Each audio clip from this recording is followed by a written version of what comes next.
বিদেশ যারা থাকে তাদেরই টাকার মেশিন ভাববেন না। আসসালামু আলাইকুম। আজকে আমরা কাজে যাইতেছি। দেখা যাক কি কাজ বাজে আমাদের আমরা জানি না। সকালবেলা বের হলাম। সকাল ৮টার দিক দিয়ে বের হইছি। সকালের দৃশ্য দেখতে, দেখতে আমরা যাইতেছি। দেখা যাক আজকে কি কাম করা যায়। মসজিদটা সামনে বাজলো যাইতেই। মসজিদটা অনেক সুন্দর লাগতেছে। আলহামদুলিল্লাহ অনেক সুন্দর লাগতেছে আল্লাহর ঘর।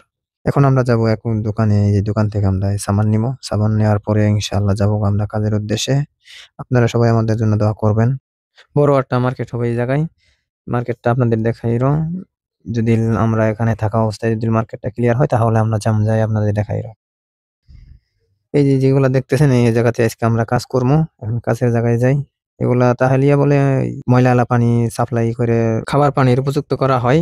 এখন আমরা দেখুন কিভাবে কাজ করা লাগবো। আপনারা যারা বিদেশ বাড়ি আছেন সবাই মিলেমিশে থাকবেন। আর সবাই মিলেমিশে কাজ-কাম করবেন। একলগে কাজ-কাম করলে সবারই ভালো লাগে। এখানে আমরা ডিসাইড করতেছি কিভাবে কাজটা করা যায়, কিভাবে কাজ করলে ভালো হবে। এটি ডিসাইড করতেছে। দেখি শেষ পর্যন্ত কি করা যায়। কাজ ডিসাইড করা শেষ হইলো। এখন ঝালাই করতেছে। ঝালাই করার পরে দেখা যাক ফাইনাল রূপটা কিরকম হয়। আপনাদের অবশ্যই দেখাবো আমি। আমাদের ফোরম্যান আমগরে একটু রেস্ট টাইম দিছে। আমরা এই রেস্ট টাইমে একটু খেলাধুলা করতেছি। একজন ফালাইতে পারছে শুধু।